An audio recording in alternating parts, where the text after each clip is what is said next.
Hi guys, it's Rob Flux here from Property Developer Network. I'm just here at a project that we're just completing up at Everton Park. It was originally a 1 into 2 subdivision. We sold one of the blocks of land off early in order to lower our residual debt, and we've done a construction on the second one. We're just at practical completion at the moment.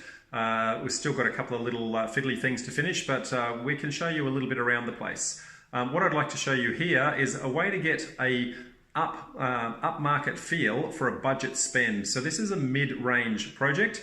I guess we haven't gone all out with our fixtures and fittings, but what we can do is spend very efficiently on those fixtures and fittings. So I'm going to show you how to get that little level of opulence. The areas to concentrate on are bathrooms and kitchens. So in the bathroom, I'm just going to show you a couple of little things that we've done in here to give that luxury feel.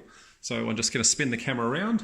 So firstly, when we walk in, this is the ensuite in the master bedroom. So first thing first is an oversized mirror. If you can get the oversized mirror, especially if you've got a dual basin, and try to have a nice cabinetry. So we've made sure that that cabinetry is just a little bit up spec on the surface of that, so that it looks a little bit better than most.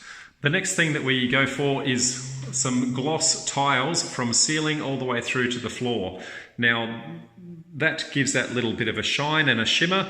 That shine and shimmer gives you that feeling of space. What we then do is we make sure that whilst they're a full gloss finish, we match the floor with a matte finish to make sure that it's actually the same colour range and that they actually flow into each other. But this is a non-slip surface on the floor, but it's clearly, I guess, a full slip surface on the wall itself. Next thing, when we go to the shower, we want to make sure that it's a frameless or a semi-frameless shower screen. Then the shower itself, we want to go for a full rain head as much as possible, so that when you're actually under the shower, you feel like it's a nice luxury experience. And lastly, when we get to the bath, especially if you've got views, come down to the bath height.